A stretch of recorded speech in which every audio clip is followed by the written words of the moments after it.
Dajjal itu ada tulisan kafir di dahi, tapi dia tidak bisa menghapusnya. Padahal dia sakti. Kenapa dia tidak bisa menghapus kalimat kafir?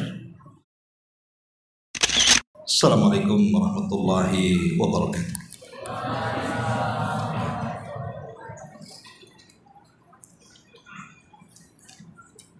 Alhamdulillah wassalatu wassalamu ala rasulillah wa ala alihi wa sahbihi wa mawalah wa la hawla wa la quwata illa billahi wa ba'd. Alhamdulillah, segala puja dan puji hanya milik Allah subhanahu wa ta'ala. Salawat dan juga salam kita hadiahkan kepada Rasul kita Nabi besar Muhammad sallallahu alaihi wa ala alihi wasallam. Alhamdulillah, di malam hari ini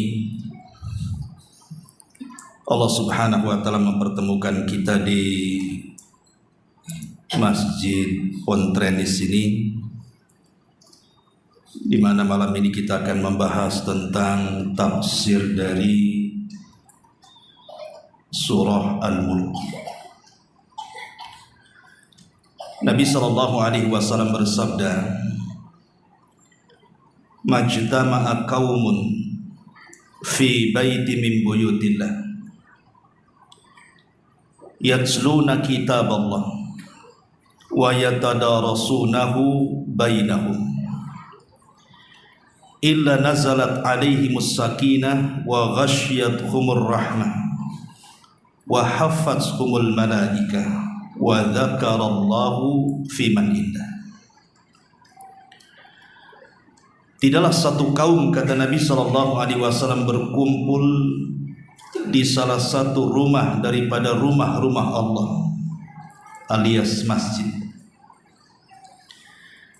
Di dalamnya dibacakan ayat-ayat Allah, maksudnya Al-Quran, dan dipelajarinya. Kecuali Allah subhanahu wa ta'ala akan turunkan ketenangan, Allah akan tebar rahmat, dan para malaikat akan meliputinya, dan kita semua akan disebut-sebut Allah dan dipuji-pujinya di hadapan makhluknya yang di atas sana. Hadis ini menunjukkan tentang fadilah kita ini mempelajari Al-Quran. Makanya para ulama mengatakan fahmul hudud khairun min fahmil huruf. Mempelajari tentang batas-batas Al-Quran, di mana kita mengenal apa yang diperintahkan, apa yang dilarang, apa yang dihalalkan dan apa yang diharamkan dalam Al-Quran, itu jauh lebih baik dibandingkan hanya sekedar mengenal huruf-huruf Al-Quran. Kita tidak meragukan orang yang belajar tajwid, belajar tahsin Al-Quran atau makharijul huruf, itu baik. Tetapi seandainya seseorang itu mau lebih mendalami Al-Quran dengan mempelajari tafsirnya, maka itu jauh lebih baik lagi. Karena Quran itu bukan hanya sekedar diibadahi bacaannya, tetapi juga harus dipahami maknanya untuk diamalkannya. Maka malam ini, sesuai dengan permintaan pengurus, kajian tafsir kita dimulai daripada surah Al-Mulk ke bawah. Ma'asyiral muslimin wal muslimat rahimakumullah, kita tidak mungkin mengkaji dalam satu pertemuan satu surat, karena memang surah Al-Mulk ini cukup panjang. Boleh jadi setiap pertemuan mungkin 1-2 ayat lebih, supaya kita lebih merinci isi daripada Al-Quranul Karim. Allah subhanahu wa ta'ala berfirman di dalam suratul Mulk, A'udzu billahi minasyaitonir rajim. Bismillahirrahmanirrahim. Tabarakalladzi biyadihil mulku wa huwa ala kulli syai'in qadir. alladzi khalaqal mauta wal hayata liyabluwakum ayyukum ahsanu amala wa huwal azizul ghafur. Maha suci Allah subhanahu wa ta'ala yang menguasai segala kerajaan, dan dia maha kuasa atas segala sesuatu.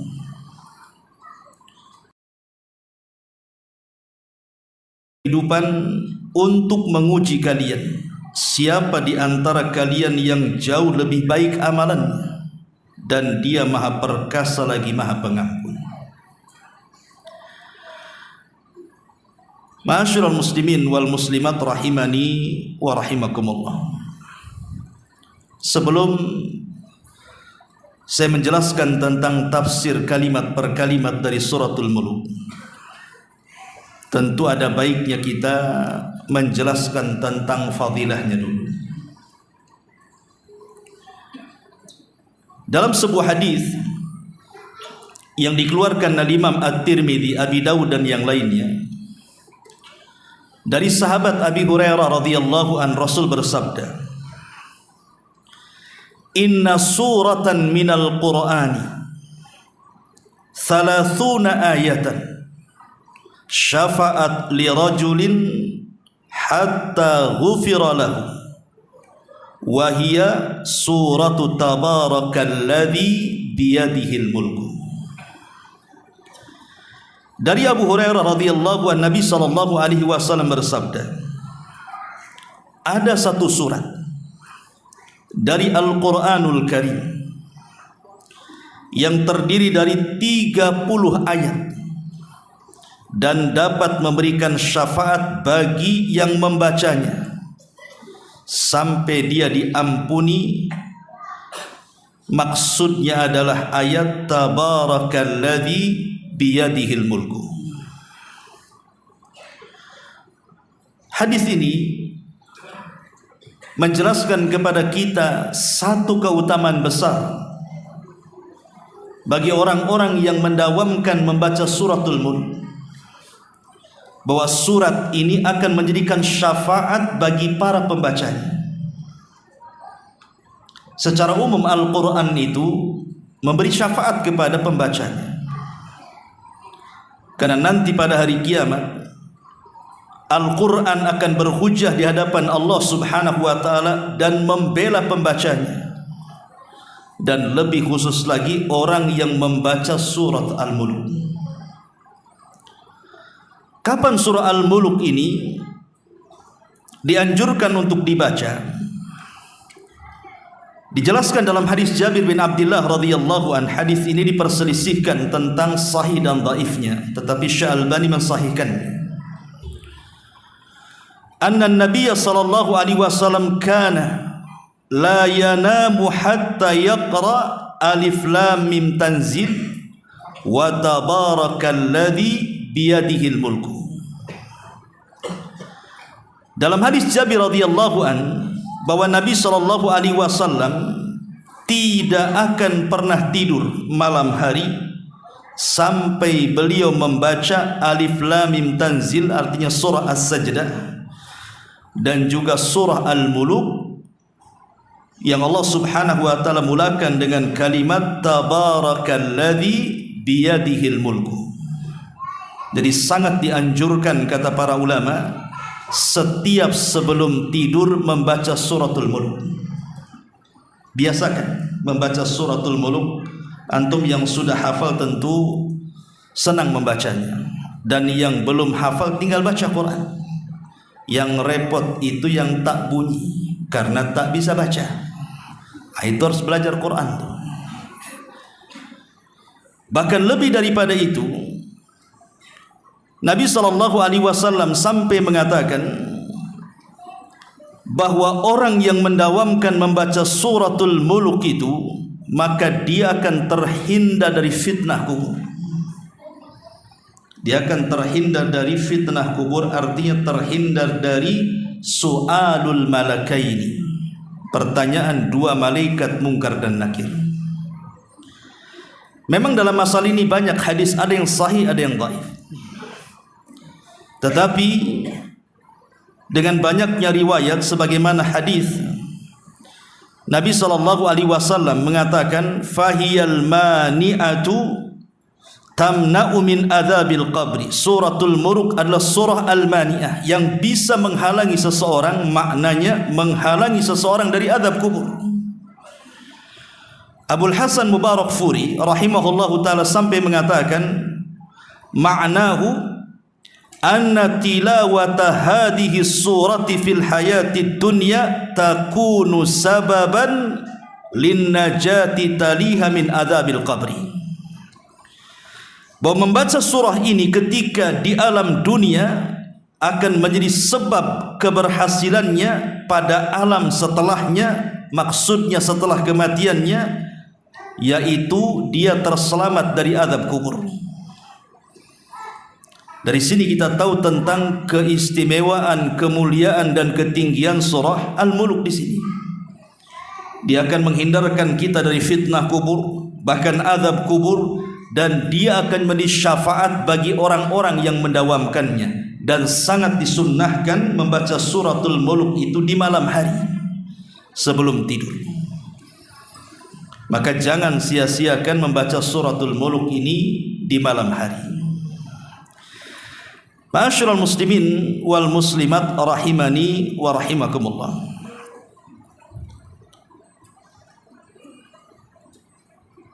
Kemudian disebutkan bahwa suratul Mulk ini bagian daripada surah-surah Makkiyah. Di dalam Al-Quran itu ada yang disebut dengan surah Makkiyah, ada yang disebut dengan surah Madaniyah. Apa bedanya? Kalau surah Makkiyah itu artinya surah yang turun sebelum hijrah. Tapi kalau surah Madaniyah, surah yang turun setelah hijrah Nabi SAW, meskipun turun di kota Mekah, maka tetap disebut Madani. Jadi bedanya di sini. Kalau surah Makkiyah turun sebelum hijrah, dan kalau surah Madaniyah turun setelah hijrah walaupun turun di Mekah. Adapun yang menandakan bahwa surat ini Makkiyah atau Madaniyah, pertama, biasanya surah Makkiyah itu umumnya dari segi panggilan.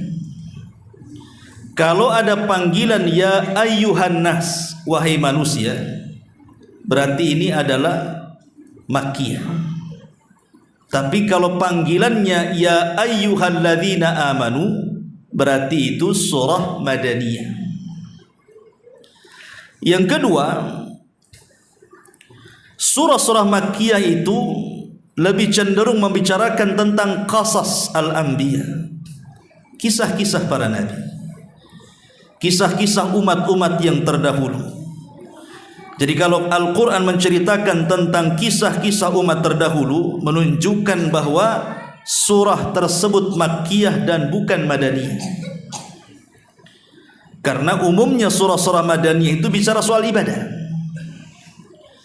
Kemudian yang ketiga, surah Makkiyah itu umumnya dimulai dari potongan-potongan huruf-huruf hijaiyah di permulaannya, kecuali dua surah, Al-Baqarah dan Al-Imran, itu Madaniyah. Tapi selain Al-Baqarah dan Al-Imran, surat-surat yang dimulai dengan potongan-potongan huruf hijaiyah seperti Alif Lam Mim, Alif Lam Ra, Yasin, Toha dan yang semacamnya, itu biasanya Makkiyah. Kecuali tadi Al-Baqarah dan Al-Imran, dia Madaniyah. Kemudian juga surah-surah Makkiyah itu ditandai dengan ayat-ayat sajdah.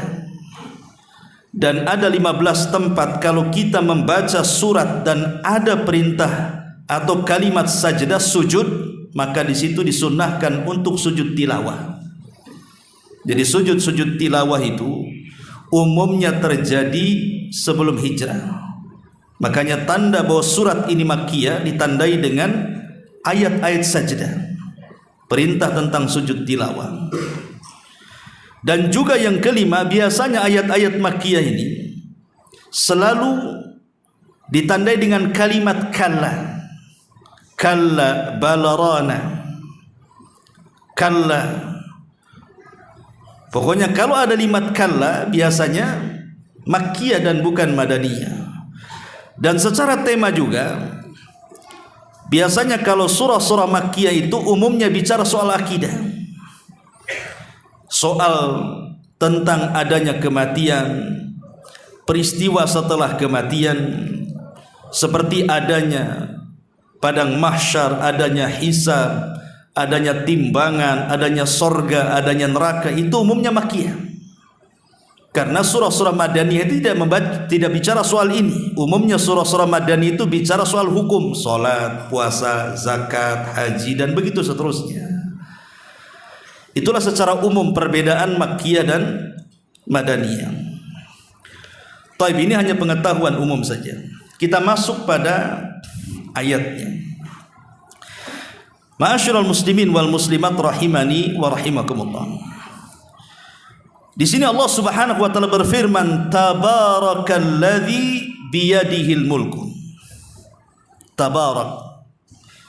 Tabarak itu artinya berkah. Tabarak itu artinya keberkahan, dan di sini diartikan maha suci Allah. Dan kalimat berkah di sini, bahwa berkah itu datang dari Allah Subhanahu wa taala. Ada istilah al-mubarik, ada istilah al-mubarak. Jadi al-mubarik itu adalah Allah Subhanahu wa taala, dialah zat yang memberikan berkah. Adapun al-mubarak, yang diberikan berkah artinya makhluknya. Jadi berkah itu semua biyadillah, berada di tangan Allah Subhanahu wa taala. Tabarakalladzi biyadihil mulku. Jadi berkah itu semua di tangan Allah Subhanahu wa taala.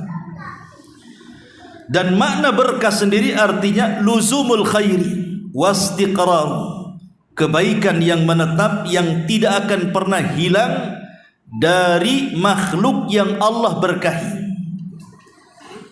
Jadi kalau orang itu diberkahi, maka dia akan penuh kebaikan dalam hidupnya. Itulah arti berkah. Karena berkah sendiri diambil dari kata birkah. Birkah itu artinya tempat minumnya unta, semacam kolam yang kalau diisi air tidak akan tumpah. Ketika kebaikan itu Allah berikan kepada seseorang, maka kebaikan itu tidak akan pernah hilang pada seseorang. Maka carilah berkah dalam kehidupan dunia ini. Dan Allah Subhanahu wa taala sudah membagi-bagi berkah itu ada pada zaman. Jadi berkah itu terkadang menempel pada waktu, menempel pada tempat, menempel pada benda-benda tertentu. Contohnya umpamanya Al-Quranul Karim. Quran itu berkah. Dialah sesuatu yang diberkahi oleh Allah Subhanahu wa taala karena dia kalamullah azza wa jalla. Lah ketika Al-Quran turun, maka membawa keberkahan kepada segala sesuatu. Ketika Al-Quran turun kepada Nabi SAW, maka Rasul menjadi manusia yang sangat diberkahi. Ketika Al-Quran turun di masa generasi para sahabat, maka generasi para sahabat adalah generasi yang diberkahi. Makanya Rasul mengatakan, khairun nasi qarni thumma alladhina yalunahum thumma alladhina yalunahum. Sebaik-baik manusia itu generasiku, kemudian setelahnya dan setelahnya. Kemudian ketika Al-Quran turun di kota Mekah, maka kota Mekah menjadi kota yang paling berkah. Tidak ada satupun kota di alam dunia ini seberkah Mekah. Kenapa? Karena salah satu alasannya Quran turun di situ. Kemudian ketika Al-Quran turun di malam Lailatul Qadar, maka malam itu disebut malam yang penuh berkah. Sampai Allah mengatakan, inna anzalnahu fi lailatul qadr wa ma adraka ma lailatul qadr lailatul qadri khairun min alfi syahrin. Saking berkahnya malam itu, siapa yang mendapatkannya maka dia sama mendapatkan pahala ibadah selama 83 tahun 6 bulan atau bahasa Quran 1000 tahun. Ketika Al-Quran turun di bulan Ramadan, maka bulan Ramadan jadi berkah. Kalau seandainya kemudian Quran menjadikan kota Mekah berkah, Nabi SAW diberkahi, bulan Ramadan diberkahi, Lailatul Qadar diberkahi, generasi para sahabat diberkahi. Anda bisa bayangkan kalau seandainya Al-Quran itu masuk ke dada-dada kita. Maka Nabi SAW mengatakan, khairukum man ta'allamal Qur'ana wa 'allama. Sebaik-baik kalian adalah orang yang belajar Al-Quran dan mengajarkan Al-Quran kepada manusia. Maka bacalah Al-Quran, pelajari Al-Quran, maka Anda akan diberkahi Allah Subhanahu wa ta'ala. Tabarakalladzi biyadihil mulku. Jadi Al-Quranlah berkah. Ma'asyiral muslimin, tentu sedikit bicara soal berkah. Berkah ini Allah Subhanahu wa ta'ala terkadang memberikan berkah kepada sesiapa atau kepada benda apapun yang dikehendakinya. Tapi terkadang Allah juga mencabut keberkahan dari seseorang atau dari benda yang dikehendakinya. Contohnya umpamanya beberapa masjid itu sangat diberkahi, seperti Masjidil Aqsa. Makanya Allah Subhanahu wa ta'ala mengatakan, Subhanalladzi asra bi abdihi lailan minal masjidil haram ilal masjidil aqsa alladzi barakna haulahu. Di sini ada kalimat barakna haulahu, kami berkahi di sekitarnya. Makanya orang yang sholat di Masjidil Aqsa diberikan pahala berapa? Dalam riwayat sebanding dengan 500. Sekali sholat di masjid-masjid yang lainnya, dalam riwayat, dan itu yang lebih sahih, adalah 250. Kemudian Masjid Nabawi, orang yang sholat di Masjid Nabawi sama dengan orang yang sholat di masjid-masjid yang lainnya 1000 kali sholat. Dan yang lebih besarlah di Masjidil Haram, karena orang yang sholat di Masjidil Haram itu sama dengan 100.000 kali sholat dibandingkan sholat di masjid-masjid yang lainnya. Ini berkah Allah Subhanahu wa ta'ala letakkan di masjid-masjid. Dan secara umum masjid itu berkah, karena orang yang datang ke masjid kemudian beribadah kepada Allah Subhanahu wa ta'ala dan berdoa, umumnya dikabulkan. Karena memang masjid sendiri adalah rumah daripada rumah-rumah Allah Subhanahu wa ta'ala.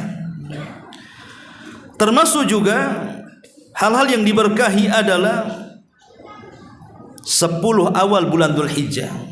Itu sangat diberkahi dari segi waktu ya, karena orang yang beramal saleh di 10 awal bulan Dzulhijjah itu sama dengan orang yang mati syahid yang mengorbankan harta dan jiwanya. Kemudian sampai kepada waktu sahur, itu waktu berkah. Makanya Rasul mengatakan, tasahharu fa inna fi sahurikum barakah. Sahurlah kalian karena dimakan sahur itu ada berkah. Termasuk juga air Zam-Zam, itu air yang diberkahi. Air Zam-Zam itu air yang diberkahi. Makanya Rasul mengatakan, ma'uz Zam-Zam lima syuribalahu, bahwa orang yang meminum air Zam-Zam itu akan mengabulkan setiap doa peminumnya. Jadi kalau antum diberikan Zam-Zam oleh saudara kita yang habis umroh atau haji, ketika minum itu berdoa. Doanya apa? Ya terserah, minta ilmu, minta supaya amal kita diterima, minta supaya kita diistiqomahkan, dan begitu seterusnya. Termasuk juga beberapa makhluk yang dijadikan sumpah dalam Al-Quran, seperti Allah Subhanahu wa ta'ala berfirman, wattini wazzaituni wa turi sinina wa hadzal baladil amin. Wattin, buah tin. Buah tin itu buah berkah, karena penuh dengan kesehatan siapapun yang memakannya. Kemudian wazzaitun, minyak zaitun, itu sangat berkah sekali, karena penuh dengan kesehatan sesiapa yang meminumnya. Bahkan ada yang mengatakan waturi sinin, maksudnya bukit Tur, Tur Sina itu maksudnya diisyaratkan kepada asal, kepada madu jabali. Karena madu itu kan ada 3 macam. Ada madu gunung, ada madu pohon, dan ada madu peliharaan. Yang paling bagus itu madu gunung. Itu madu itu sangat diberkahi. Kemudian juga wa hadzal baladil amin disyaratkan kepada air Zam-Zam. Bayangkan di sini Allah Subhanahu wa taala menunjukkan perobatan dengan cara 1 dimakan, 1 dioles, 1 diminum, dan 1 untuk mandi. Yang dimakan buah tin, yang dioles minyak zaitun, yang dimakan madu, yang digunakan untuk mandi air Zam-Zam. Kalau 4 perkara kita gunakan untuk berobat, maka mana penyakit yang tidak akan terkalahkan? Karena 4-empatnya dijadikan sumpah dalam Quran. Semuanya berkah. Itulah berkah. Ma'asyiral muslimin yang dimuliakan Allah, itu makna daripada tabarakalladzi biyadihil mulku. Kemudian Allah Subhanahu wa taala mengatakan di sini, tabarakalladzi biyadihil mulku. Maha berkah atau maha suci Allah yang di tangannya kekuasaan. Ingat, kekuasaan itu semua di tangan Allah Subhanahu wa taala. Manusia tidak berkuasa. Sehebat apapun manusia, seberkuasa apapun manusia, ada batasnya. Manusia tidak sanggup melakukan apapun seperti Allah melakukan kepada kita sebagai makhluknya. Saya contohkan beberapa kisah. Kita tahu bahwa di akhir zaman salah satu makhluk yang akan memfitnah manusia adalah turunnya Dajjal. Bahkan tidak ada fitnah sejak diciptakan Adam sampai dikiamatkan melebihi fitnah Dajjal. Sebagaimana sabda Nabi SAW, bagaimana tidak Dajjal ini diizinkan oleh Allah Subhanahu wa taala diberikan sebagian kecil dari rububiyahnya. Kata Dajjal hujan, hujan. Kata Dajjal tumbuh, tumbuh. Kata Dajjal hidup, hidup, walaupun yang hidup syaitan. Tetapi walaupun Dajjal itu manusia sakti, bahkan tidak ada yang lebih sakti di kolong langit melebihi Dajjal, Dajjal tidak berkuasa untuk menghapus kalimat kafara dalam dahinya. Dajjal itu ada tulisan kafir di dahinya, tapi dia tidak bisa menghapusnya. Padahal dia sakti. Kenapa dia tidak bisa menghapus kalimat kafir? Karena dia tidak berkuasa. Dan Dajjal itu pincang, jalannya egang, bengkok, seperti busur. Dari busur panah itu gimana lah kan begitu. Artinya Dajjal itu tidak seperti manusia normal cara jalannya, karena betisnya bengkok. Tapi dia tidak bisa menjadikan bengkok betisnya menjadi lurus. Dia akan tetap seperti itu. Dia tidak bisa meluruskan kakinya, padahal dia sakti kan, menunjukkan dia tidak berkuasa. Bahkan Dajjal itu buta sebelah. Kalau memang dia sakti, harusnya dia bisa mengobati matanya. Rupanya dia tidak bisa mengobati matanya. Padahal dia bisa memerintahkan langit hujan-hujan, memerintahkan bumi tumbuh-tumbuh, bahkan mengelabui orang-orang yang sudah mati hidup menjadi hidup. Padahal itu jelmaan syaitan. Bahkan banyak orang-orang yang mengikuti Dajjal hari itu. Sampai-sampai Nabi SAW mengatakan, apabila engkau berjumpa dengan Dajjal, falyan'a anhu, lebih baik kabur, ambil kaki 1000, lari, kabur, jangan dekat-dekat, pasti engkau akan menjadi pengikutnya. Karena hebatnya Dajjal. Tapi sehebat-hebatnya Dajjal pun kekuasaannya terbatas. Dia tidak bisa menyembuhkan matanya, dia tidak bisa menghapus kafir di dahinya, dia tidak bisa berjalan dengan cara lurus layaknya manusia. Bahkan Dajjal tidak bisa masuk kota Madinah, Dajjal tidak bisa masuk kota Mekah, menunjukkan kekuasaan itu hanya milik Allah Subhanahu wa taala. Ini satu contoh. Contoh yang lainnya, kalau kita membaca suratul Uhdud, Di situ ada kisah anak muda dalam peristiwa besar pembakaran 20.000 manusia yang beriman kepada Allah dan Rasulnya di zaman setelah wafatnya Isa dan sebelum diutusnya Nabi SAW. Kisahnya disebut Ashabul Uhdud. Dalam kisah Ashabul Uhdud itu ada seorang raja namanya Dzunwas. Dia punya penasihat spiritual dari tukang sihir. Jadi dia mengaku Tuhan dengan kekuatan tukang sihir di belakangnya. Ketika tukang sihir ini sudah menua dan dia yakin tidak bisa melindungi sang raja lagi, akhirnya dia meminta kepada sang raja untuk dicarikan anak muda yang cerdas yang akan diberikan ilmu sihirnya, supaya kalau dia mati, anak muda inilah yang akan meneruskan melindungi raja.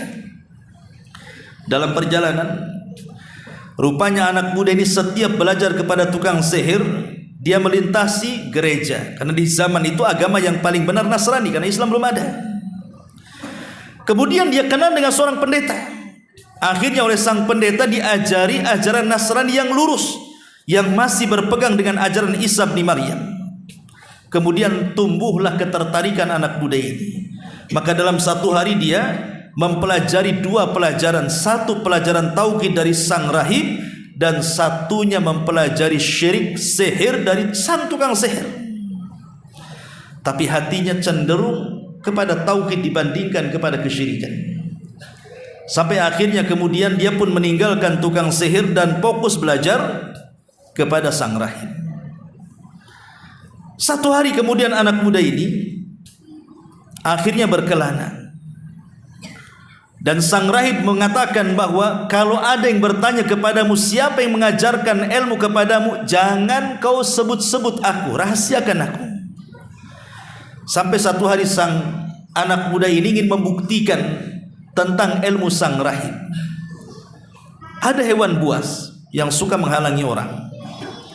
Akhirnya dia ambil kerikil kecil, kemudian dia tidak memantra-mantrai dengan sihir yang sudah dipelajari dari tukang sihir. Akhirnya dilempar, mati binatang itu. Dari situ dia yakin tentang karamah Allah Subhanahu wa taala. Sejak itulah seorang anak muda ini menjadi seorang tabib yang bisa mengobati banyak penyakit sampai kepada buta sekalipun bisa disembuhkan. Sampai satu hari sang raja ini punya penasehat dan dia orang buta. Penasihat sang raja ini mendengar ada anak muda sakti yang bisa menyembuhkan matanya. Kemudian dicari ketemu. Tapi anak muda ini memberikan syarat bahwa dia harus masuk ke agamanya. Dia tidak boleh menuhankan raja dan mengatakan Tuhan satu-satunya Allah. Kemudian dia akan berdoa kepada Allah untuk menyembuhkan penyakitnya. Diterimalah syarat itu. Kemudian anak muda ini berdoa kepada Allah, sembuhlah kedua matanya. Ketika kemudian sang raja tahu bahwa kedua matanya sembuh, maka sang raja kemudian bertanya, siapa yang menyembuhkan kedua mata? Ya, sang raja kaget karena dia mengaku Tuhan. Kenapa ada Tuhan selain aku? Maka dia marah. Kemudian dipaksa siapa yang menyembuhkan. Akhirnya diberitahu karena disiksa, ditangkaplah sang anak muda, dimasukkan ke dalam penjara. Kemudian anak muda disiksa sampai ngaku siapa yang mengajarinya. Kemudian karena tidak tahan, terpaksa dia menyebutkan sang rahib, ditangkap, dimasukkan lagi ke penjara. Mulailah terjadi eksekusi hukuman.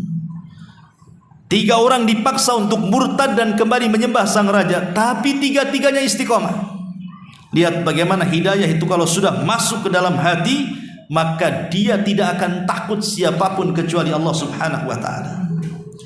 Akhirnya sang raja mengatakan kepada algojonya, gergaji 2 manusia ini, menterinya dan juga sang rahib. Digergaji jadi 2, mati.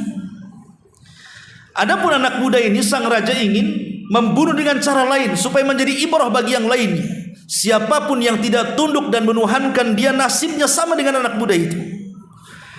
Akhirnya kemudian dikumpulkan masyarakat.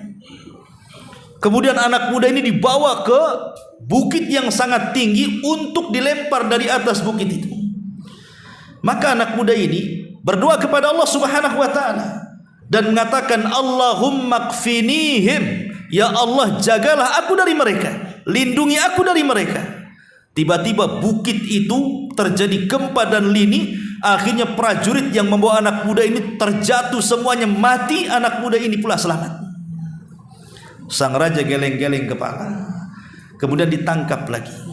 Kalau begitu lempar di tengah lautan. Akhirnya sang prajurit pun banyak membawa dia ke tengah lautan. Anak muda ini berdoa lagi kepada Allah dan mengatakan Allahumma kfinihim, ya Allah pelihara aku, jaga aku dari mereka. Tiba-tiba datang ombak menghantam kapal, semua prajurit karam mati, anak muda ini pula selamat. Raja makin bingung, ditangkap lagi.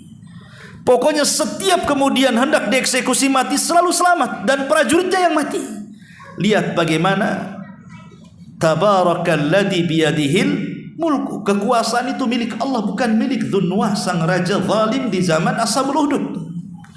Padahal dia sudah mengerahkan segala sesuatunya kan. Semua pasukan dikerahkan untuk membunuh anak muda ini, tapi tak mati-mati. Siapa yang menjaga anak muda ini tidak mati? Kalau bukan kekuasaan Allah Subhanahu wa taala. Dzunnuwas berkuasa di Najran, Yaman, tapi kekuasaan dia terbatas. Dia tidak bisa membunuh anak muda ini.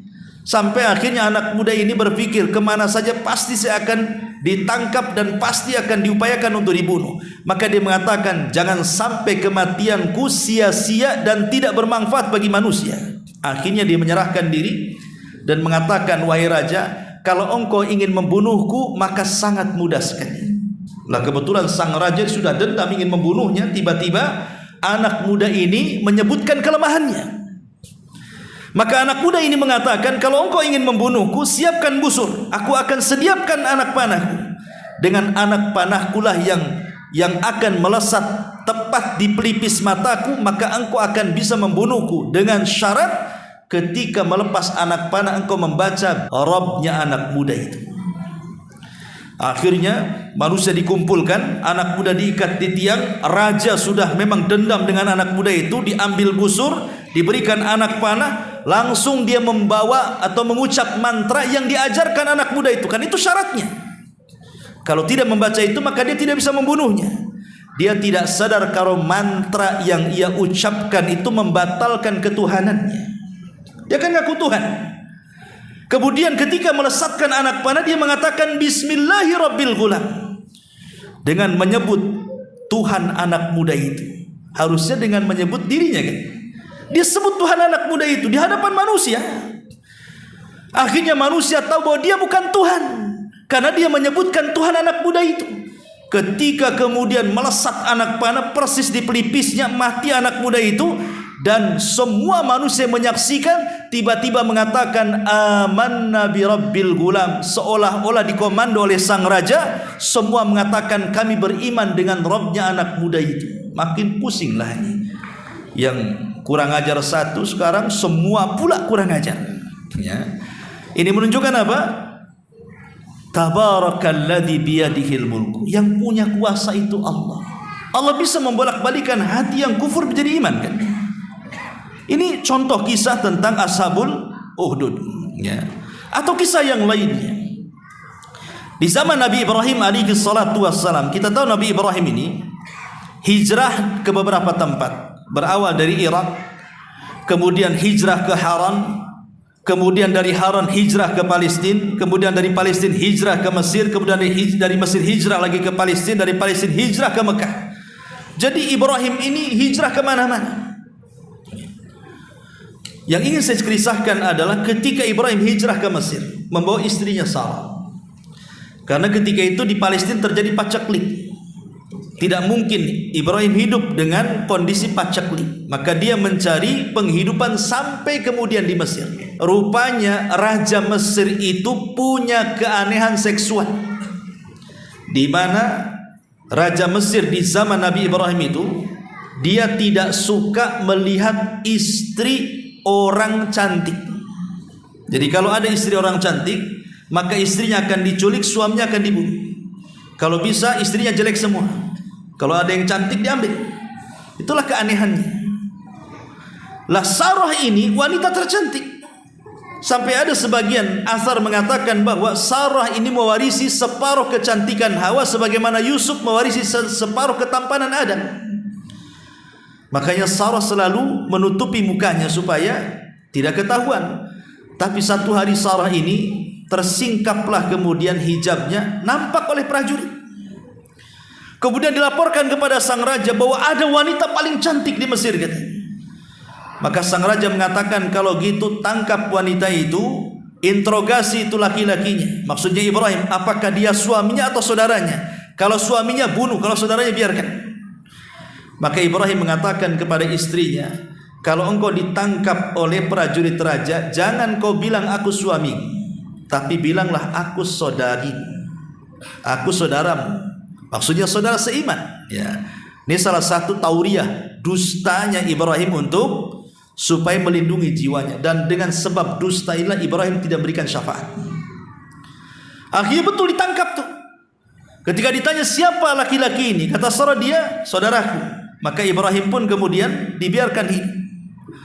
Ketika kemudian Sarah dibawa ke hadapan sang raja, nampak wanita cantik. Sang raja sudah mau buas saja itu, menerkam saja. Tiba-tiba ketika hendak menjamahnya, kemudian Sarah berdoa kepada Allah Subhanahu wa taala untuk dilindungi. Tiba-tiba raja pun terkulai setruk, kemudian terguling. Maka sang raja akhirnya tahu siapa wanita di depannya bukan wanita biasa. Maka dia mengatakan, wahai fulanah, tolong aku, sembuhkan aku, katanya. Berdoalah kepada Tuhan. Akhirnya Sarah pun berdoa, rupanya sembuh lagi. Setelah sembuh bukannya bertobat, malah ingin menjamah kedua kalinya. Maka Sarah berdoa lagi. Tiba-tiba kemudian raja itu ambruk lagi. Sampai 3 kali raja ketakutan. Kemudian memanggil prajuritnya dan mengatakan, kusuruh kalian membawa manusia, kenapa kau bawa setan kemari, katanya. Akhirnya kemudian karena sang raja ketakutan kepada Sarah ini, disangka tukang sihir, maka dia menghadiahi Sarah ini seorang budak wanita namanya Hajar.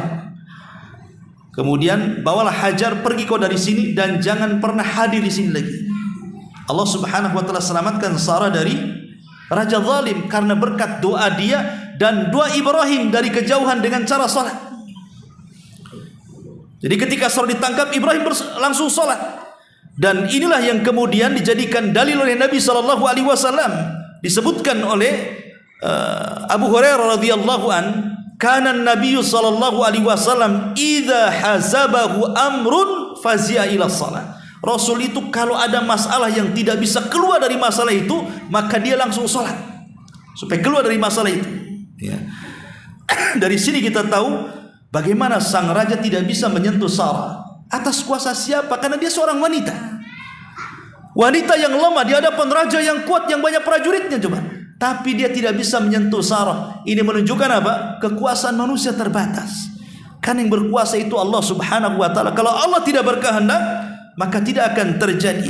Makanya Allah Subhanahu wa taala mengatakan, qulillahumma malikal mulki tu'til mulka man tasha wa tanzi'ul mulka mimman tasha wa tu'izzu man tasha wa tudhillu man tasha biyadikal khair innaka ala kulli syai'in qadir.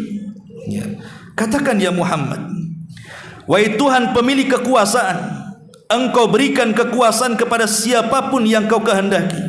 Engkau cabut kekuasaan dari siapapun yang Kau kehendaki. Engkau muliakan kepada siapapun yang Kau hendaki. Kau hinakan juga kepada siapapun yang Kau kehendaki. Di tangan Engkau lah segala kebaikan. Sungguh Engkau maha kuasa atas segala sesuatu. Jadi kekuasaan itu milik Allah Subhanahu wa taala. Kalau Allah berkehendak si fulan tidak akan berkuasa, tidak akan berkuasa. Ketika Samuel itu nabi terakhir dari nabi-nabi Bani Israel. Karena ketika itu kan Bani Israel dipimpin oleh para nabi. Akhirnya kemudian ketika mereka dijajah oleh Raja Jalut, maka mereka meminta kepada Samuel untuk tidak mau dipimpin nabi. Kami mau dipimpin raja. Kata Samuel, baik, saya akan pilihkan kepada kalian raja. Akhirnya dipilihkan anak muda yang miskin sekali, namanya Tolut. Tapi walaupun Tolut ini miskin, tapi Tolut ini punya kecerdasan dan punya tenaga, kuat orang. Akhirnya kemudian para pembesar Bani Israel mengejek, kenapa mesti Talut menjadi raja kami? Bukankah banyak orang kaya, banyak orang terpandang, banyak orang mulia, kenapa mesti si Talut? Kenapa orang miskin dijadikan raja? Apa tidak ada orang lain? Tapi ingat, Allah sudah memilih Talut. Bagaimanapun caranya dia harus jadi raja. Akhirnya tabut kotak yang dulunya Nabi Musa kecil berada di kotak itu dan dihanyutkan, itu disebut tabut. Tabut itu menjadi benda berharga, benda sakti, sangat diagungkan dan disucikan. Tabut itu dicuri oleh Jalut, karena siapapun yang memegang tabut itu, maka menurut keyakinan Bani Israel, maka mereka akan menang perang. Ketika kemudian Bani Israel tahu bahwa Talut memiliki tabut, yang tadinya mereka memprotes, macam mana raja kami kok orangnya lemah, orangnya miskin. Ketika melihat tabut ada di tangannya, mereka baru yakin bahwa Talutlah raja kami. Lihat bagaimana Allah kalau sudah menentukan si fulan maha berkuasa, pasti Allah akan jadikan. Tapi kalau Allah subhanahu wa ta'ala tidak berkehendak, tidak akan bisa. Makanya lihat para pemimpin, calon-calon para pemimpin, pemimpin daerah atau pemimpin provinsi atau sampai ke presiden. Ketika terjadi pemilihan, kalau Allah tidak berkehendak jadi, tidak akan jadi. Seberapa besar uang yang dikeluarkan pun, kalau Allah tidak berkehendak jadi, tidak akan jadi. Tapi kalau Allah berkehendak jadi, maka jadi. Begitulah Allah mengatakan, Tabarakalladzi biyadihil mulku. Maha suci Allah yang di tangannya kekuasaan. Wa huwa ala kulli syai'in qadir, dan di atas segala sesuatu maha mampu. Lihat bagaimana Allah subhanahu wa ta'ala menyebut dua kata. Pertama kekuasaan, yang kedua kemampuan. Dan dua-duanya harus ada. Dia punya kekuasaan tapi tidak punya kemampuan, dia akan lemah, kekuasaannya akan roboh. Dia punya kemampuan tapi tidak punya kekuasaan pun percuma, apa yang mau dikuasa? Makanya harus ada dua. Harus ada kekuasaan dan harus ada kemampuan. Dan itulah Allah subhanahu wa ta'ala. Dia zat yang maha berkuasa, dan dia juga maha punya kekuatan dan punya kemampuan. Tidak ada satupun yang bisa mengalahkan Allah, dan Allah bisa mengalahkan siapapun dari makhluknya. Allah lah yang berkuasa. Ma'asyiral muslimin yang dimuliakan Allah subhanahu wa ta'ala. Dan kisah-kisah tentang kemahakuasaan luar biasa. Contoh yang lain pamannya, kisah Ibrahim ketika berdebat dengan Namrud. Apa kata Namrud? Ketika Namrud mendengar bahwa ada anak muda dibakar hidup-hidup kok tidak mati. Jadi Ibrahim itu dibakar oleh salah satu menteri. Ya, salah satu menteri bawahan Namrud, karena menghancurkan patung-patung istana, kemudian dibakar. Kok tidak mati? Jadi Namrud yang kekuasaan besarnya mendengar kok ada orang dibakar, kok nggak mati, penasaran dia. Panggil siapa orang itu yang dibakar nggak mati itu. Dipanggil rupanya Ibrahim. Kemudian mulailah Namrud bertanya kepada Ibrahim, siapa Tuhan? Maka Ibrahim mengatakan, Rabbiyalladzi yuhyi wa yumit. Oh, Rabbku zat yang maha menghidupkan dan maha mematikan. Kata si Namrud, kalau itu aku juga bisa. Kemudian Namrud mengatakan, datangkan dua kriminal itu dari penjara. Yang satu dieksekusi mati, yang satu dilepaskan. Lihat, aku bisa mematikan dan aku bisa menghidupkan. Yang satu kubunuh, yang satu kubiarkan. Nah, aku bisa menghidupkan, mematikan. Sebenarnya bukan itu maksudnya. Tapi Ibrahim pun gak mau melanjutkan berdebat soal ini, karena ini soal darah. Ibrahim cari topik lainnya. Maka Ibrahim mengatakan, baik, Rabbiyalladzi, Rabbku, kata Ibrahim, dia mendatangkan matahari dari arah timur. Kalau kau sanggup, fa'ti biha minal maghrib, datangkan dari arah barat. Maka ketika kemudian Ibrahim mengatakan seperti itu, fabuhitalladzi kafar, Namrud pun tidak bisa apa-apa. Cemana dia akan merubah terbitnya matahari yang dari timur ke barat? Gak akan bisa. Artinya sekelas Namrud saja, penguasa dunia, kan ada 4 orang yang menguasai dunia, yang 2 mukmin 2 kafir. Yang mukmin Sulaiman dan Dzulqarnain, Yang kafir Bukhtun Nasr dan Namrud. Bahkan penguasa dunia sekalipun Namrud tidak bisa memindahkan matahari terbit dari barat. Ya, karena dia tidak punya kesanggupan. Ya, mungkin dia punya kekuasaan, tapi dia tidak punya kesanggupan. Makanya di sini Allah Subhanahu wa taala katakan bahwa Allah zat yang maha berkuasa dan maha mampu atas segala sesuatu. Wallahu alam.